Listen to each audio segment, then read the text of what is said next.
Hello दोस्तों, फिर से आगे आ गए अपन अपनी दूसरी क्लास पे। इतना मेहनत कर रहे हैं भाई, थोड़ा सपोर्ट करना। सभी को यूट्यूब का एक माध्यम बना करके उनको सारे लेक्चर्स आप लोग प्रोवाइड कराइए। आपके जितने छोटे भाई बहन हैं, बच्चे हैं घर में, उनको दीजिए। और मेरा कोशिश रहेगा कि मैं आप लोगों को अच्छे से नोट्स भी प्रोवाइड करा सकूं। लेकिन मुझे जहाँ तक लगता है कि मेरा वीडियो जो मैं बना रहा हूँ, क्योंकि मेरे पास उतना समय है नहीं, मुझे ड्यूटी करना है, फिर फैमिली देखना है, बच्चे देखना है। 8-10 घंटा आजकल बायोमेट्रिक सिस्टम है तो वो उसमें चले जाता है। फिर उसके बाद में मुझे स्कूल में भी थोड़ा सा समय अगर है तो बच्चों को गाइड करने जाना है।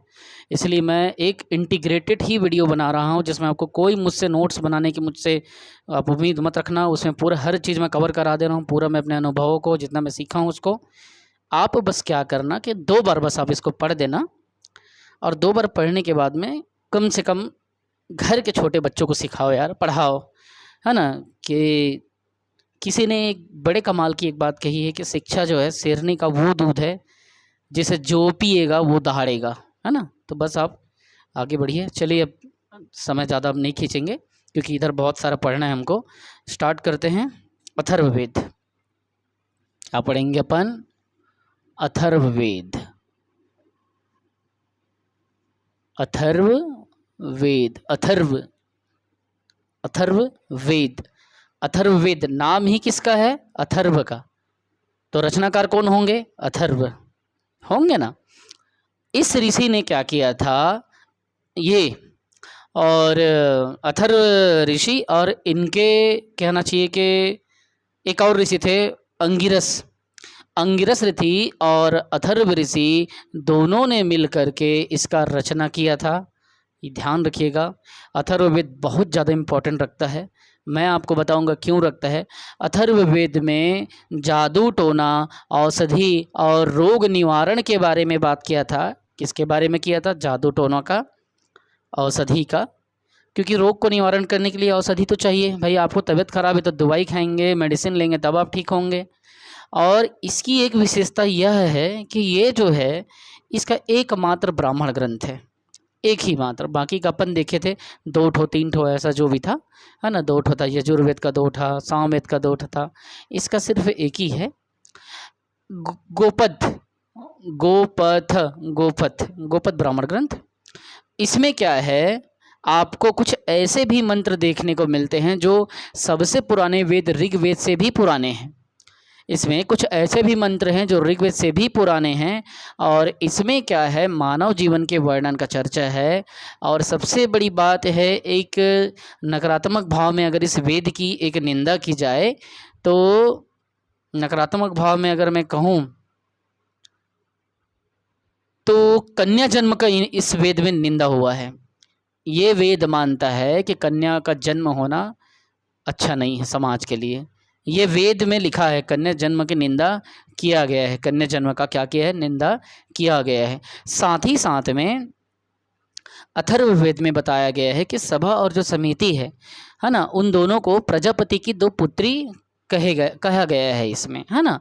और इसमें 3 उपनिषद हैं, मुंडक, प्रश्नोपत और मांडुक्य। मुंडा प्रश्न करता है किसे? मांडू से। बस याद रखना, मुंडा प्रश्न करता है मांडू से, है ना। तो मुंडक, प्रश्नोपनिषद और मांडुक्य। कुछ मंत्र जो है ऋग्वेद से भी पुराने हैं। बस इतना, आपको ज़्यादा घुसना नहीं है इसमें अथर्ववेद में। बस आप मेन चीज़ों को आप ध्यान दीजिए कि इसका जो रचना है किसने किया है भाई? अभी बताया हूँ तुरंत में।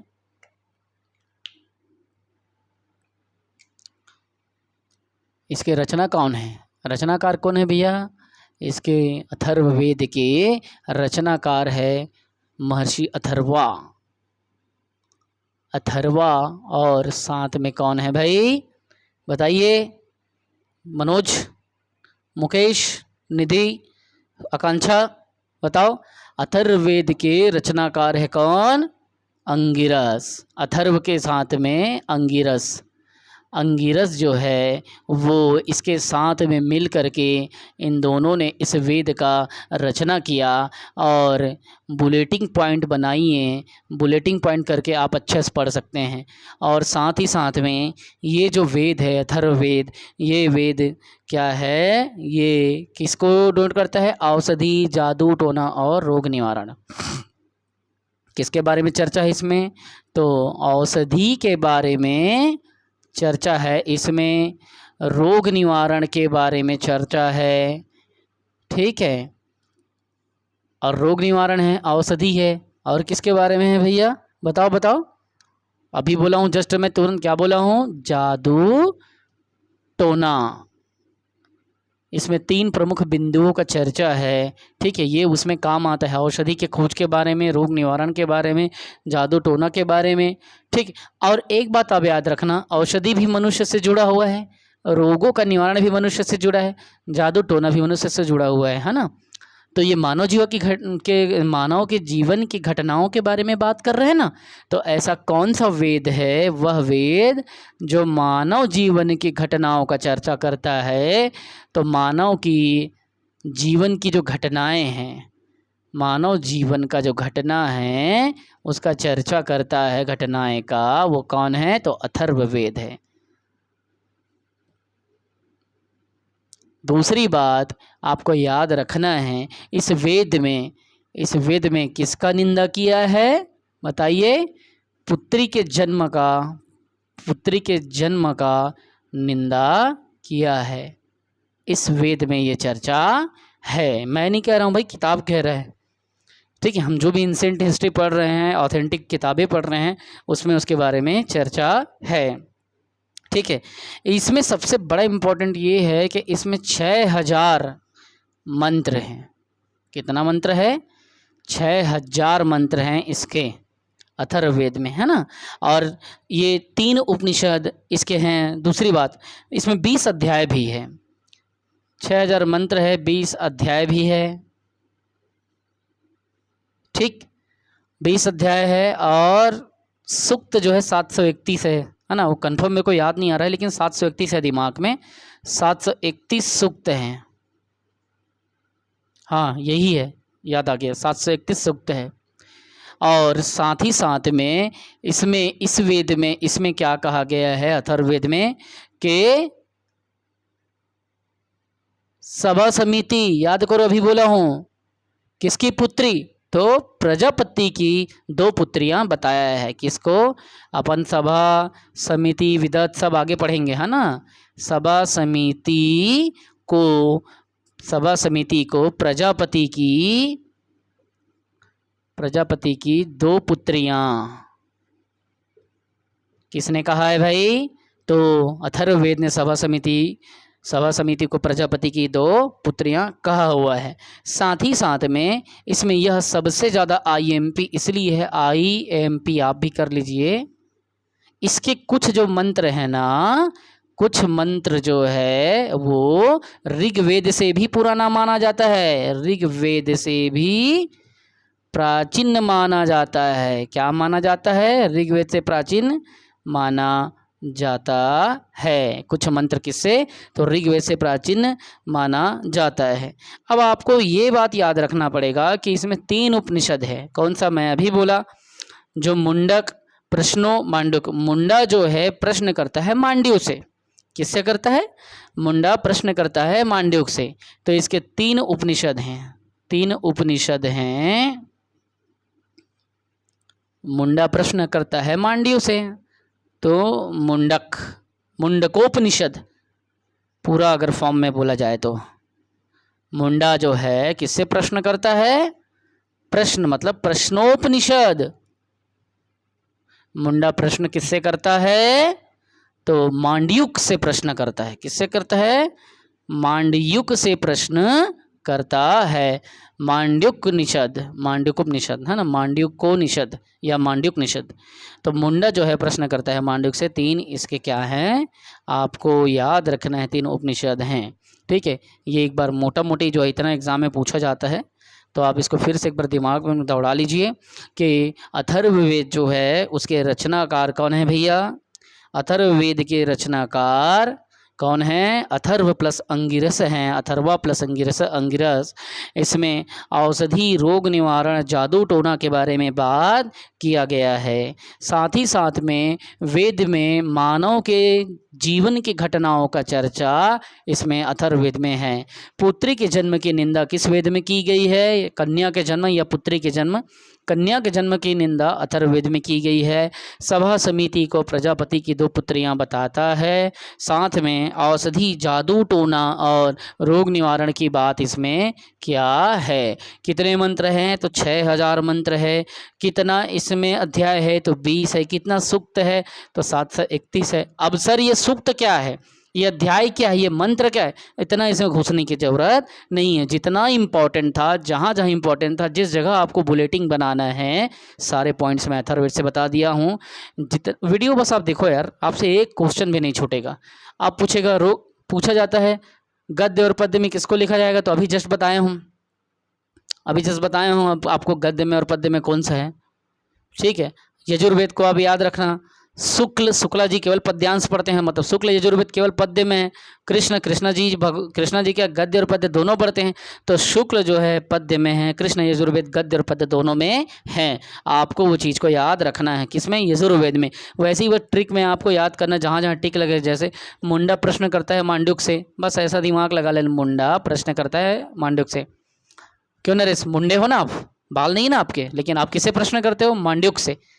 ठीक है, तो आपको क्या करना है, मुंडा प्रश्न करता है, मांडू से अपने आप को रिलेट करके याद कर लेना। ठीक है, पेपर बनना चाहिए, बस कैसा बनता है, किससे रिलेट करते हैं, क्या ट्रिक बनाते हैं, क्या नहीं, वो मैटर नहीं करता। लेकिन मैं इतना बता दिया हूँ कि आपको ज़्यादा ट्रिक की ज़रूरत नहीं पड़ेगी, इसीलिए मैं ट्रिक पे भरोसा करता नहीं। ज़्यादा ट्रिकी क्लासेस मुझे उतना अच्छा नहीं लगता। लेकिन ये है कि आप फंडा बस दिमाग में बैठाओ। अथर्व मतलब व्यक्ति का नाम है, अथर्वा।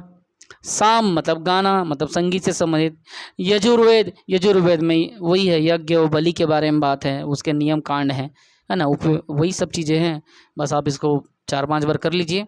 अच्छा, दूसरी बात, समय अभी कम है इसलिए ज़्यादा खींचना नहीं है, आगे हम लोग पढ़ेंगे। एक चीज़ मैं आपको बताना चाहता हूँ, वेदों को समझने के लिए प्राचीन काल में क्या होता था, 6 वेदांगों का रचना हुआ था। कितने वेदांगों का? वेदांग अर्थात वेदों का अंग, ठीक, उसी से बना हुआ है।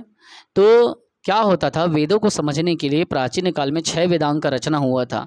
और वो 6 वेदांग जो है बहुत ज़्यादा पेपर में पूछा जाता है, आपके CGPSC मेंस में भी है। ठीक है, जब दर्शन शास्त्र अब आप पढ़ेंगे वहाँ पे भी इसका चर्चा आपको देखने को मिलता है।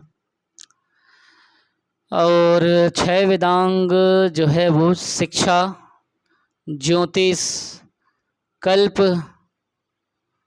व्याकरण, शिक्षा, ज्योतिष, कल्प, व्याकरण, निरुक्त और छंद, 6 जो वेदांगों का रचना पहले किया गया था। क्यों किया गया था? ताकि इनके माध्यम से, वेदांगों के माध्यम से हम किसको समझ सकें, तो चारों वेद को समझ सकें, अर्थात संहिता को समझ सकें। संहिता को समझने के लिए या वेदों को समझने के लिए 6 वेदांगों का रचना किया गया था।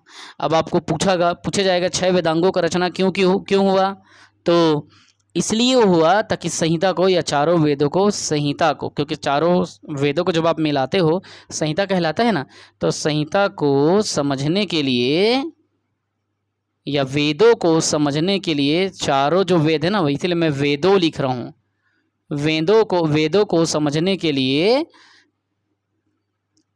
है ना, वेदों या संहिता।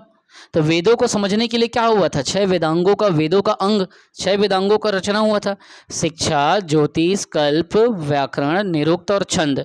ठीक है, तो आपको उस चीज़ को याद रखना है, 4-5 बार मेरे साथ आपको बोलना है, आपसे भी बन जाएगा, है ना। तो सबसे पहले क्या करना है आपको, लिखेंगे तो लिख लीजिए शिक्षा, दूसरा ज्योतिष,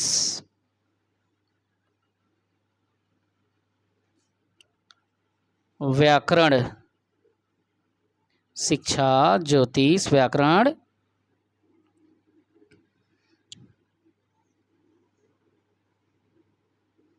निरुक्त, छंद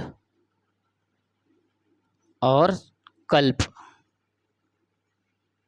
किसी को कहीं पे भी लगाओ, बस आपको 6 चीज़ें याद होना चाहिए, है ना। शिक्षा, ज्योतिष, निरुक्त, व्याकरण, छंद, कल्प। तो आपको क्या करना है, शिक्षा लेने के लिए ज्योति जलाना पड़ता है, तब तो आप व्याकरण को समझ पाएंगे और निरुक्त तरीके से छंद के साथ में कल्पना कर पाएंगे। बस जो पाओ ट्रिक बनाओ, कोई दिक्कत नहीं। शिक्षा को समझने के लिए, शिक्षा को लेने के लिए, शिक्षा की ज्योति जलाने के लिए ऐसा आप कर सकते हो। शिक्षा की ज्योति जलाने के लिए, व्याकरण को पढ़ने के लिए निरुक्त तरीके से छंद करेंगे और कल्पना करेंगे, ऐसा जो आपको समझ आए। तो शिक्षा, ज्योतिष, व्याकरण, निरुक्त, छंद, कल्प। शिक्षा, बोलिए साथ में, शिक्षा, ज्योतिष, व्याकरण, निरुक्त, छंद, कल्प। ये 6 वेदांग थे जो संहिता को समझने के लिए प्रयोग किया जाता था। ठीक है, तो ये तो हमने भैया आप वेद ख़त्म कर दिया, है ना। वेद हमने ख़त्म कर दिया। और अब देखिए, वेद हमने ख़त्म किया मतलब एक स्रोत ख़त्म कर दिया। कौन सा मैं आपको बताया ना, आपको 4 स्रोत बताया था प्राचीन इतिहास को समझने का। कौन कौन सा? धर्म ग्रंथ बताया था, ऐतिहासिक ग्रंथ बताया था, विदेशियों के यात्रा वृत्तांत आपको बताया था, और आपको बताया था पुरातात्विक साक्ष्य बताया था। तो एक स्रोत हमारा ख़त्म। ठीक है, एक स्रोत हमारा ख़त्म हो गया। और ये सब चीज़ें आप चाहें तो आप नोट कर लीजिए। ठीक है, आप चाहें तो इसको नोट कर लीजिए, फिर इसके बाद में मैं तुरंत दूसरा आपको आगे बढ़ूँगा।